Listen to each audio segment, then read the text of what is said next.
Our main text today and what we're going to study is John 13, and we're going to start in verse 33. Um, Going back to what Brother Junjun said, right? I'm just excited just to be here, and big or small. I think what's important to realize, even the people that are consistently showing up every single Sunday, right, is just the consistently and continually showing up. Right, because it's not easy to do something new, right? It's not easy to do something that is brand new. Especially there's thousands of other churches around here, right? I thank everybody that comes here every single Sunday. Really, I'm really appreciative of you guys and showing up consistently, and hopefully today in our Inspirational Sunday, right? We somehow inspire you, and I believe the people that are even here today is so timely, is because we're just starting to grow this church, right? We're in our 8th weekend, right? And for me, that's a big thing, right? Just to consistently do something, and having Brother Junjun as my partner is just is amazing. He's an amazing mentor, right? But my prayer in this particular season, right, of growing the church is we usually pray for the church, that the church grows, right, the growth of the church. But in this particular season, for me, and my prayer for all of you, is that our hearts grow bigger, right? That our hearts grow bigger for. I'm getting emotional for some reason, right? Because we can talk about theology, and we have our own paradigms of what we believe in God. But I think for me, if we don't have love in any of those things, right, it doesn't mean anything. Really, it doesn't. Right? We're just bickering and bantering, right? And what more now in today? We just go on Facebook and we see all this bantering, we see all this division, but it doesn't really do anything. What good does it do when we don't show, even as believers, right, of God? If there's no love in it, what does it do, right? And so for my prayer for all of us is, as we grow in our theology, as we grow in our perspective of God, and even if we got jaded by the church or whatever you're going through, right, that we somehow show love in that, right? That we somehow show love to the people who hurt us. I know it's as hard as it is. So that's my prayer, that our heart grows bigger, that our passion for God grows bigger, and that our love for God grows bigger. All right. Are you excited? I bet that's my cousin. But are you guys excited? You guys are alive? Well, are you guys excited? I'm excited, in particular because it's the NBA season. All right. The Lakers are finally back on the map again. So that's exciting. Oh, and the Dodgers game, right? Did you guys watch the Dodger game yesterday? Yeah. That was terrible. I was so frustrated. I'm not even a Dodger fan, but I was an LA fan. Right? Okay, so going into our text here in John chapter 13, we're going to start in verse 33. It's in red.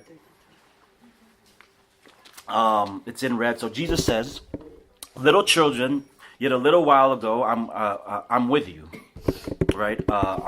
You will seek me, just as I said to the Jews. So now I say to you, now I say also to you, where I'm going, you cannot come. So in this particular time, right, Jesus is actually speaking of the cross, speaking of the crucifixion, right? So he says to his 11 remaining disciples, because remember who Judas is, right? Judas is out of the room. He's preparing his betrayal. Right, so Jesus is actually speaking to his 11 disciples in this particular moment here. So from John 12 to John 18, we have, remember the Last Supper, right? Remember the picture that the picture that we always see of the Last Supper that is very accurate of what actually happened. And I'm sarcastically saying that, right? Because it's a very dark moment, right?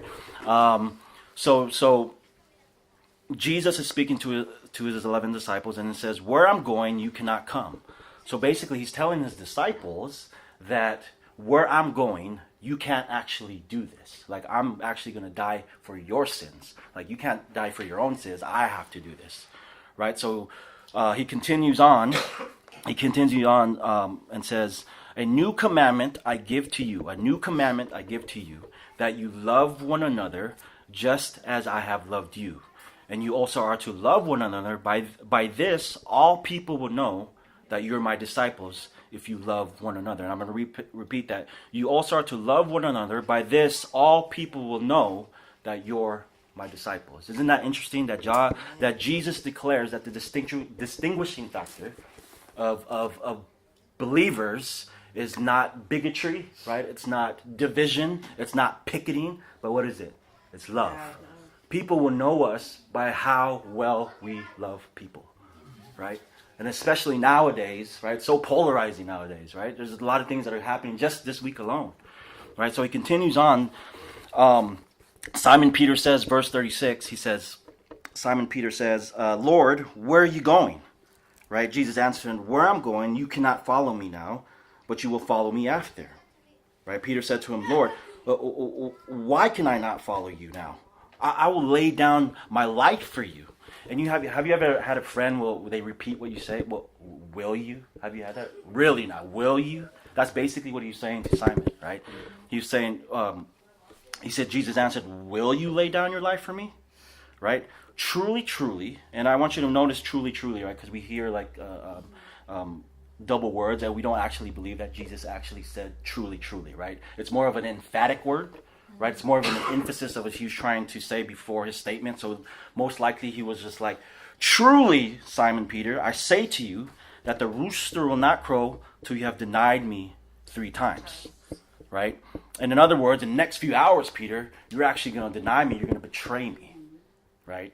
And he goes on to say naturally to his next statement. And by the way, what I noticed that Peter really got quiet after Jesus said that, because in the next 2 verses, you don't hear from Peter till chapter 18. So he really got quiet after that, right? Imagine someone who said, you're going to betray me. You have to internalize it, right? So he goes on to say, Jesus said, let not your hearts be troubled, right? You believe in God, and you believe also in me. In my Father's house are many rooms. If it were not so, would I have told you that I go to prepare a place for you? And if I go and prepare a place for you, I will come again, and I will take you to myself. And where I am, you may be also. And you know the way to where I'm going. And notice what Thomas said, right? Thomas, how he reacts to it, his tonality. He says, Thomas said to him, Lord, we do not know where you're going. How could we know the way? Jesus said to him, I am the way. And Jesus said to Thomas, I am the way and the truth and the life. No one comes to the Father except through me. If you had known me, you would have known my Father. And he says to Thomas, from now on, Thomas, you do know him. And you have seen him, right? So basically he's telling Thomas, like, Thomas, it's me. It's clearly me. You've seen the Father. You've seen him, right? So he's basically telling Thomas, like, you know who he is, right? And then Philip, he continues on in Philip. And I want you to notice, right? I want you to notice in these verses, right? Thomas asked a question, right? Simon Peter asked a question. Thomas asked a question. And I want you to know how Philip reacts to what's going on, right? Philip said to him, Lord, just show us the Father, and it's enough for us, right? Jesus said to him, have I been with you so long, Philip, and you still do not know me? Whoever has seen me has seen the Father.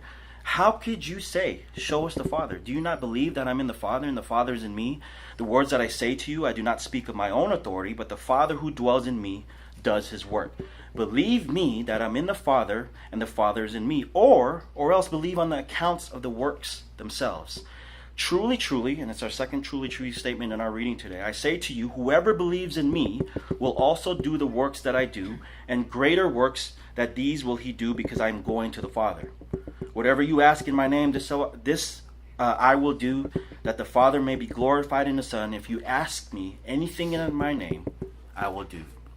All right, would you join me in prayer real quick? Jesus, thank you for these moments that we share. Thank you for your grace. Thank you for your goodness. And thank you for your faithfulness. Thank you, God, even in the midst of troubling times, God, or challenging times, that you somehow still sustain us in those troubling times, God. And I pray that you somehow open our eyes and our ears to what you're trying to tell us today in your text and in our time together, God. But most importantly, God, I pray for the Lakers. That they win every game from here on out, and I pray, God, that the Golden State Warriors miss every shot, especially Steph Curry. In Jesus' name, I pray. Amen. So when I always think of like an illustration, right? What do you do when you're feeling overwhelmed? Or what do you do? What do you guys do when you're like feeling stressed and you're feeling like life is just getting overwhelming? What do you guys do? Pray. Right, pray. Yeah, that's a stock answer, right? To pray, right? You cry, right? Huh? You eat? Yeah. See, there you go. That's my cousin. That's my cousin Mark. So what do you guys do, right? So what I like to do, and I know most of you guys know this about me. Like I like reading, right? When you hang around with Brother Jun a lot, like you just naturally start to read. But what I like to read is, those high-level CEOs of big businesses, right? And those high-level executives and leaders of running these Fortune 500 companies, right? And you can imagine the challenges that they go through every day. They're dealing with like 5,000 people, 10,000 people, and sometimes the economy crashes. Like how do you deal with that? Right? So I'm always intrigued on their like mentality and their attitude. And what I found that many of them, not all of them, do believe in some form of the power of words, right? And you don't have to believe that, right? I kind of am attracted to that. And what do I mean is like they stay away from words such as stress and such as busy, right? And you say, why do you say that? Because it becomes like a mentality, right? It becomes like an attitude. So the more you say you're stressed, the more stressed you become, right? Have you guys ever had that? Yes. And then sometimes the more busy you become, the more busy you act. So it becomes this mentality, it becomes this attitude. So that's what I embody. So when somebody says, "Are you stressed?" It's like, no, life is just stretching, right? You see how I change those words? Or he's like, "You busy?" It's like, no, life is just full, right? So what do you guys do? What do you guys do? You guys can shout it out. I don't know. I heard somebody say eat, right? Eating's always good, right? What do you do? Personally, I retreat from social media. There you go. I stopped Right. going on Instagram. Yeah, see, social media is a big one, right? Which is hard nowadays, right? For me, I have a friend in the Bay Area who literally loves the fresh scent of cut grass, right? Oh. So you know what I mean? Like he likes mowing the lawn because it kind of helps him relax a little bit, kind of helps him kind of not think about what his day is like. So I tried that, right? We moved back to the Bay, and literally we moved back with my in-laws, and literally the first thing I said to Val, I was just like, I want to mow the lawn, right? Because when I was little, we had just somebody just do our lawn for us, right? We just had somebody just mow our lawn, but for me, I wanted to try it, and it didn't really have an effect on me. I think I just got tired, right? Man, I just got sweaty. So what do you do? Like my mom said, yeah. Tried a second. I did. It's still sweaty. Yeah. But my mom, right? I don't want to put her on blast, but she told me that when life is full and life is a little stretching, she cleans the bathroom, right? She cleans the house, and Val does the same thing, right? And she's really hoping that I pick up on that, right? Like I start cleaning too. So what do? Do you crave food? Do you watch TV? Right? Like nowadays we have Netflix where you can just watch 10 shows and next thing you know it's 4 o'clock in the morning, right? For me, personally, like just to be candid with you guys, and I hope you guys don't judge me for this, but Val catches me a lot. Like I'm just on my phone, right? And on a little app called Amazon. You know Amazon? Isn't Amazon like, yeah, Amazon's amazing, right? Like you can order anything from groceries to all the way to a couch, and it'll be in your front door in like 2 days, right? So I'm just scrolling endlessly, and I don't have no intention to buy anything, And in this particular season, it's the fall season, so I like fashion personally, right? At least I think I like fashion. So I'm on this app called the Urban Outfitters app, right? And I'm just kind of like visualizing how to put clothes on, right?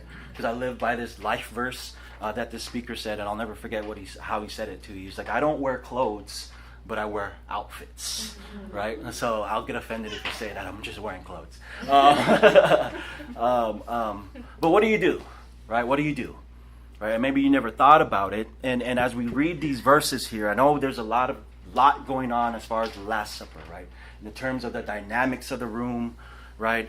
And like I said, this is probably one of the most famous dinners in human history, right? There's a lot of turmoil going on. In reality, Jesus was talking to 11 ordinary men who were finding themselves in a very stretching situation, right? And we can tell even by Peter's point of view and Peter's tonality and Peter's verbiage that Peter's bought into one of the most popular ideas that the Jewish people back in the day, in Jesus' day, believed, right? When the Messiah came, it wasn't like Jesus, what he portrayed himself, that he was going to go to the cross and die. No, it was a different portrayal. They believed that Jesus was actually going to come and overthrow the current government. He was going to overthrow all the governmental parties, right? He's going to establish his own party, his own kingdom, his own throne room. And that's literally what they believed back in the day. And clearly, right, as we see in these passages, Peter's like kind of one of those guys, right? He believes that Jesus is going to get better at 70. He's just going to be this amazing guy, you know, like he's going to establish his own kingdom. They're going to establish their own military, you know, and Peter was probably hoping that he'll be vice president, you know, like he'll be the right-hand man of Jesus, right? So these 11 guys, they lost sight of what Jesus was actually going to do. And what was Jesus actually going to do? He was going to die on the cross. He came to die. So he was filling them in again. He was reminding them that I'm going away. And you can hear it by Peter's tonality. He's like, where are you going? Right? You can't come. So, well, I want to come. You know, in fact, I'm willing to die for you. Right? Peter said. Right? So Peter expresses himself in this difficult, stressful situation. And then Thomas expresses himself. And then Philip expresses himself. So what I like to do today in this message is very different from what Brother June talks about all the time, right? Is somehow inspire you, but to look at Peter, Thomas, and Philip, and how they, and kind of observe how they handle difficult, challenging, and I'll use the words of Jesus, right? Troubling times, right? Have you ever been in troubling times, right? Right? I think all of us have, right? Has life have got overwhelming? Right, just this past week alone, what happened? There was bomb threats, right? Just yesterday, 11 people got shot, or I don't know the death count now, right? In a synagogue, right? If you haven't noticed, we're smack dab right in the middle of some of the most difficult, challenging times in our nation's history, right? Has it affected you? Has it affected your perspective? Has it affected your conversations with people? Has it affected your attitude? Has it affected your words? Has it affected your emotions? Has it affected your mentality? Has it affected how you relax? Has it affected how you work? Has it affected how you speak to your family members, to your children, right? To your spouse? Have you ever gotten in a fight with your spouse, or have you ever gotten in a fight with somebody? Right? Right? Where when you realize what the root problem was, it wasn't you, and sometimes you forget what you're fighting about.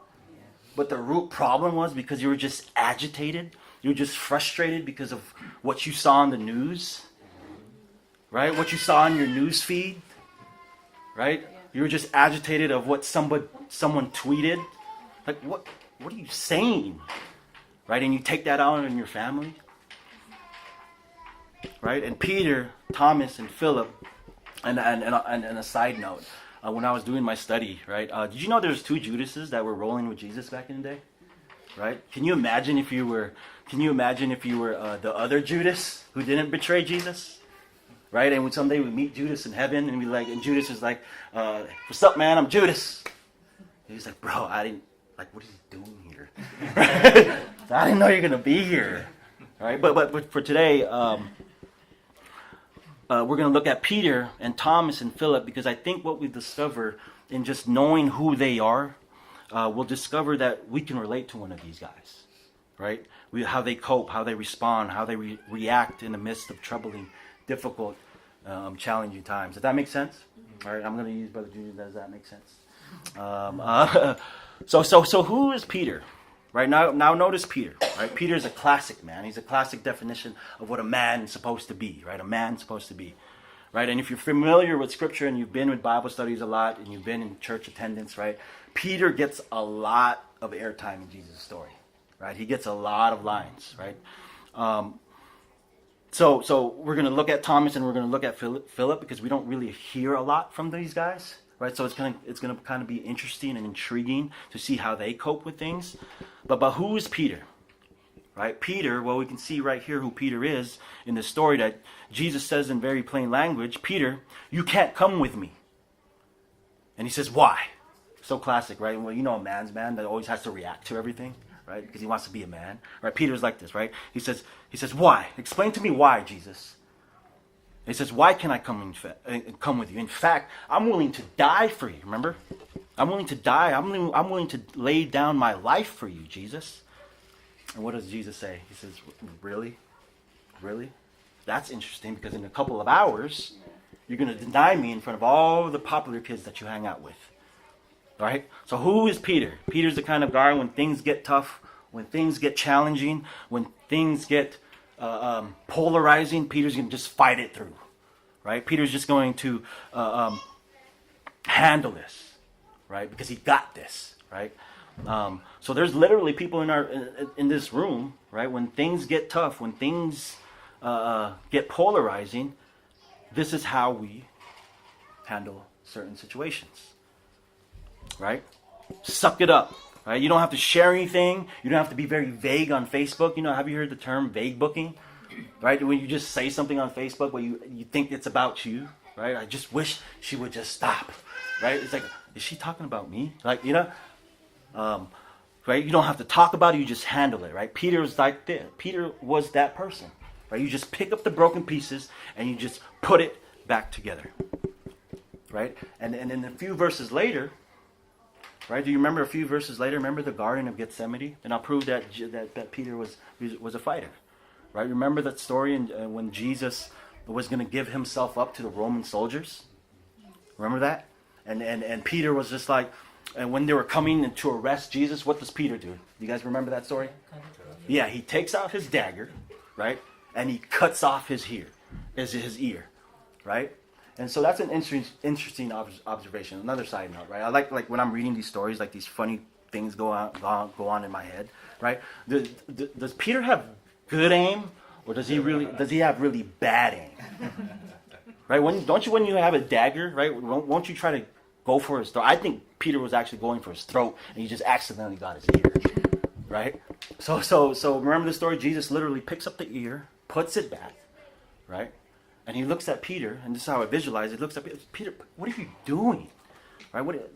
And Peter probably reacted in this way. He's like, I thought this was our time, Jesus. This is our time to overthrow Rome. This is my chance to be vice president, right? To be a right-hand man in this new form of government.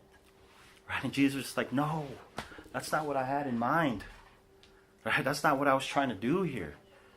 Right? But why? Because Peter's a man's man. Right? He's a fighter. When things get tough, when things get polarizing, he just wants to fight. Right? And maybe you can relate to that. And I'm not saying any of these passages that it's bad. Right? It's wrong. It doesn't say it's wrong.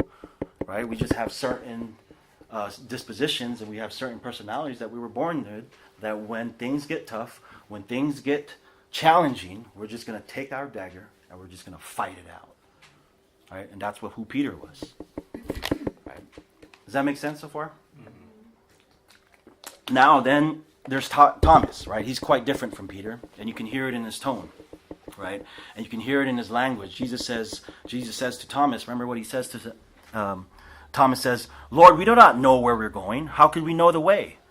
And Jesus tells him, I am the way, Thomas. I am the way. You've seen me. You're with him now. And you can hear Thomas exasperated, right, in his voice. He's like, no. Where are you going? Right? We don't. Why are you talking like that, Jesus? Why? Like he has this whiny voice about him, you know, and we don't know where you're going, Jesus, and know why and how to get there. Right? This is Thomas, and I can prove it to you. Right? And then a couple of verses later, if we fast forward, that Thomas is a feeler. Thomas is not a fighter. Thomas is probably the opposite of who Peter is. Right? And we fast forward, remember when Jesus resurrected, right? After his death, he resurrected and he shows up into the house like we're in right now. And he just shows up and he says, ta-da, like, I'm here. And everybody's like, oh my God, Jesus, you're here, praise God. Oh my God. And then he leaves, right? He departs. And then Thomas comes back from Trader Joe's, right, from grocery shopping, and everybody's so excited, and he's wondering, why is everybody so excited? And the disciples, remember that story? He tells them that Jesus resurrected. He's back. Oh my God! And then how does Thomas react to that? Right? Remember what he says? He was like, no, he's not. Right? Thomas is an overstater because he's a feeler. Right? Do you know somebody like that? Right? Are you married to someone like that? Right? Who just feels everything, just to overstate everything because he wants to just feel everything you're saying. Right? So Thomas goes on, unless I, remember this part? Right? This is where he gets super dramatic and emotional. He says, unless I put my hands in the holes of his hands and touch his pierced side, I will never believe. Right? Do you know somebody like that? Are you married to someone like that? And Val's all looking at me, right? It's like, that uses never and always. You always do that. You never do this. Right? And the counselors tell us, right, if you read books on relationship, those are the 2 words that you're actually supposed to stay away from, right? The overstatements that actually hurt your spouse, you know? So this is who Thomas is, right? Thomas says, I will never believe. And right about that time, when he says, I will never believe, what does Jesus do? He's so gracious, right? I think Peter was I think Philip or Thomas was talking over here, and then Jesus comes on this side, right? Just kind of surprises them. It's like, Thomas, like, I'm right here, you know? You know how you say something embarrassing, you don't know that they're actually in the room, right? I feel like that's how Thomas felt. Like, he's like, I was just kidding. Like, I didn't really mean what I said, you know? So that's what I think that's happened. And then Jesus was like, do you want to? You want to touch my hands? You want to touch my piercings? Like, nah, I'm good. You're here. I believe you, right? So Thomas, when things get tough, he's not like Peter. I mean, yeah, he's not like Peter. He doesn't say, I got this, right? What does Thomas say? He says, I don't get this. I don't know what's going on. Like, why are you talking like that, Jesus? Right? So Thomas goes on, right? When things get tough, and when Thomas, when Thomas wants to just to feel it out, right? And when I was doing my study, right, he doesn't know what he's really thinking about, right? So Thomas, and you can actually call him out on an actual quote that he said or an actual thing that he said. He's like, and when you call him out, Thomas would probably say, it's like, I didn't say that. It's like, yeah, you just said it. It's like, well, I didn't really mean that, right? Like, we're supposed to be up to date on what Thomas means and doesn't mean, you know? So when Peter wants to just fight it out, Thomas doesn't want to fight it out, right? When Peter wants to cut ears off, Thomas reacts like, why are you cutting ears off, Thomas? We just need to sit around and just talk about our feelings and talk about what's going on, right? So Thomas is a feeler, right? Thomas is a feeler. And the problem with Thomas is that he can be very interesting and he can be very fun to be around. But at the same time, at the other end, he can be very, very exhausting to be around. Because now when Thomas goes into these, all of a sudden he goes into these challenging times, he says things that don't necessarily hurt him, but hurt other people around him, right? Because Thomas is what? Thomas is a feeler. Okay, and then we have Philip, right? Philip wants to figure it out, right? When Peter is like, I got this. Thomas is like, well, what does this mean? What's going on? Philip, and then some of us here are much like Philip, right? You remember who Philip is? He's the guy who, remember the 5,000? Remember the feeding of the 5,000? When they came and there was this big, massive crowd that was coming, right? And Jesus was like, whoa, that's a lot of people. And who does he call out? He's like, hey, Philip, like, how much is it going to take to feed all these people? And what does Philip say? Philip says it's going to take around, he counts, right? It's going to take around 200 denarii, right? It's not even going to feed anybody. This is impossible, Jesus. I don't even know what you're talking about. How we can feed all these people, right? And if you don't know what a denarii is a day's worth of work. So Philip, because Philip is a numbers guy. Philip is a cerebral guy, right? He counted it, he calculated it, and it's going to take 200 days to actually feed those 5,000 people, right? So Philip's a numbers guy, right? And I love this because Peter's emotional, right? Thomas is emotional, and Philip just seems to sit back and just watch all this dramatic, chaotic, emotional thing happen right in front of his face, right? And I can just picture Thomas or Philip in the background just rubbing his chin, or rubbing his head in frustration, right? And instead of Philip asking an emotional question or making an emotional statement, what does Philip say? He says, Lord, just show us the Father, and it'll be enough, right? It'll be fine. Okay, Peter was like, I got this. Thomas was like, I don't get this. And Philip was like, just show me this, and I'll be fine, right? Just give me a slight increase in my pay during these troubling times, and I'll be okay, Jesus, right? So Philip and Philip goes on to say, as you notice his tonality, and what's amazing is, right, Jesus is almost the most emotional with the least emotional, right? Jesus is like in the what verse was that? Chapter 14, when Philip says, Lord, show us the Father, and it's enough. Jesus was like, how could you say, show me the Father, Philip? I know you're a numbers guy and you look really smart, and I'm sure you are, right? But how could you say, show us the Father? And I love this because when I was looking at this, right, and if you look at Jesus' disciples, there's no ranking system, right? Jesus wasn't looked at Philip and said, Philip, you're number one. Thomas, you're last, definitely. And then Peter, you're second, right? There's no ranking system, right? But if you see how they react to challenging, troubling times, it's just mere human nature, right? It's our human nature when things get troubling and things get challenging, and oftentimes we want to fight it out, right? We want to feel it out, and we want to figure it out. But it becomes so clear to me that none of those options are going to take you where you want to go. Right? Now, if fighting it out and feeling it out and figuring it out could deliver what we desire, I'll be the first person to sign up. I know in my life that doesn't work. Right? It doesn't work. Right? But the truth is, if we're really honest with each other, and if we're really candid of where we are in our life in the challenging, polarizing times of what we're going through,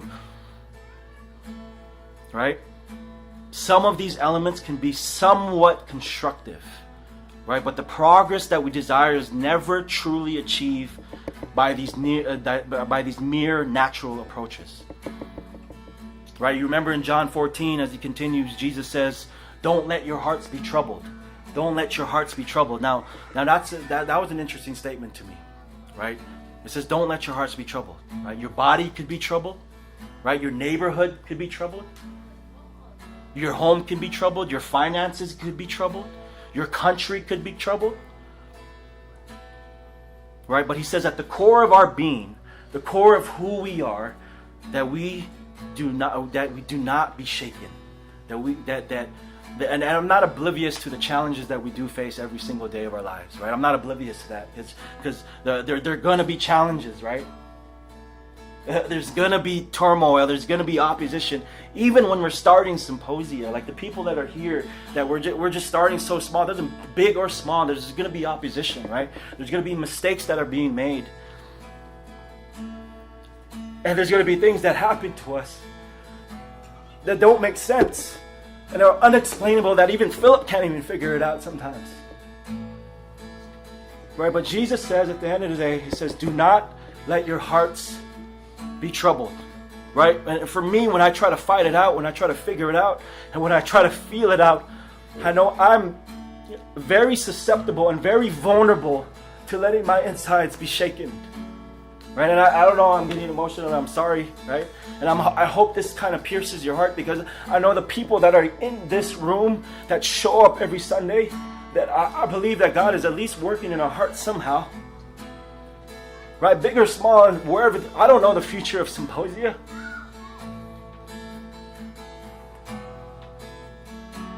But I know if we continually show up, right? If we continually... And the reason why I'm getting so emotional, right,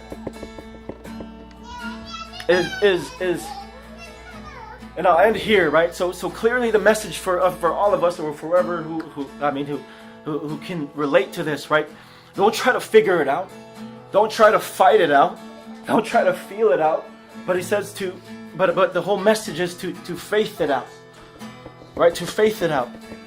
Right? Like instead of fighting, right? What does the Bible says? Fight the good fight of what? Faith. Because we all know in our journey with God, because that's the hardest part, is to trust in God. To trust that even if there's even a God. Right? Especially when we see turmoil go on, it's like, what is God doing? Right? We want to blame God for stuff like that. Right? And you may be thinking, right, having faith it out, and we always hear in Christian circles, right, of going out on faith, right? We always hear the term, doesn't that sound like blind faith? Of just doing something that you don't know what's going to happen? Right? But when you really think about what else kind of faith is there, right? What else kind of faith is there? What is the definition of faith according to the Bible? It says faith is a substance of things hoped for, the evidence of things not seen. So in essence, all the faith is what? Blind. Like when Brother Junjun and I started, we don't know what's going to happen. We're just trusting God that He's going to move even in this small group of ours. That He's going to move in our lives somehow. Right? And I'll end here. Right? And Jesus gives us this practical instruction that in times of turmoil, in times of distress, and in times of uncertainty, He gives us practical instruction to His disciples, right? And He continues on in John chapter 14, verse 11, right? Jesus says, look what He says in verse 11. He says, believe in me that I'm in the Father and the Father is in me, or just believe on the accounts of the works themselves. What Jesus is trying to say to these 11 guys, right? When times get tough, when I leave, I want you to go back to your imagination, and I want you to remember the 3.5 years that I was with you and the ministry that we done together. Right? I want you to see the blind eyes and the little children that we blessed, the prostitutes, the lepers that were healed. Right? I want you to go over the story of the 5,000. Remember the story of the 5,000? And in fact, if you need to, I want you to go over and have a nice meal, and I want you to sit around and talk about the miracles that it did right in front of your face.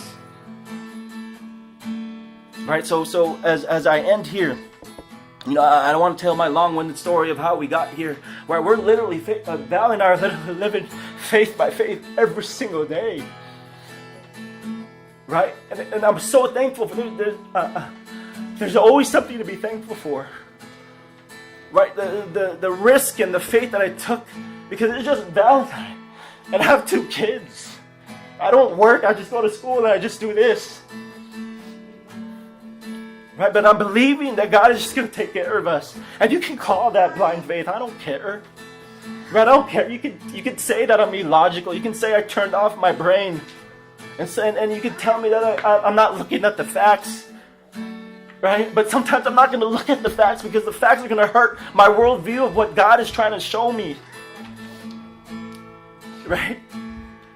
So as we sing, we're going to sing about a song of faith. Right? And we're going to ask God at this time, and in this small time, and I'm glad it's small, because these are the people I believe that are going to carry Symposia to a different level.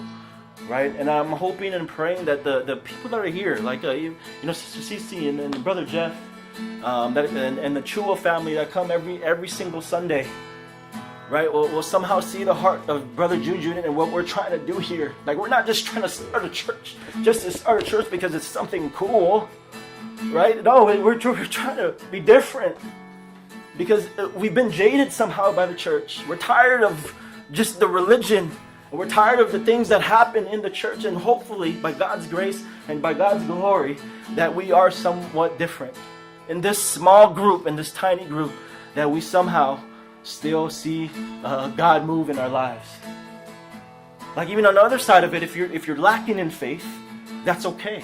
Because we all go through that in some form, in some way or another. Sometimes we don't even believe that there's a God. Sometimes we don't even have faith in God. Right? That's okay. Because what the song that we're going to sing in a moment here is we're going to ask God to give us faith, to help us trust in you when times feel like it's not trustworthy. Right? So are you tired, right? Are you tired of trying to feel it out, trying to figure it out, and trying to fight it out? Right? In our small group, in our small time today, I pray that just in our time, that you give room, you give plenty of room for God's faithfulness, God's glory, and God's graciousness to move in our lives. Right? Just turn off your brains for a little bit and just let God move. Right? Whatever we're going through, and ask God, like, I'm here. I don't even know if you're real, God. I don't even know if what you're doing. Do you see what's going on in the news? So as we ask God for trust, as we ask God and we finally realize, like, God, I don't know what to do anymore. I don't know what to do. I'm right here, God. And I believe in that moment that you're perfectly postured and positioned to let God finally just move in your life. So let's pray. God, I just pray, even in our small time together, God. And God, I don't know what you're impressing on my heart, and I don't know why I'm getting so emotional. And I'm maybe just like Thomas. And God, I pray like that my passion, that my heart for the church, God, will be somehow pierced in the people that are here today. That the church is still alive and well and still making impact. And somehow that the people here, that you use us in a mighty way wherever we are day to day, God. That you use us somehow. And as we pray today, I pray that, God, that thank you. I thank you that we can be as brutally honest with you, even if we don't know if you're really listening to us. And thank you, God, that I know you're not going to take us out of our challenges. I know you're not going to take us out of our turmoil, but I know, God, that you will sustain us in our challenges. That you'll give us the strength and you'll give us the hope to endure challenging times, God. And I pray that you somehow move, God, today in this moment. In Jesus' name I pray.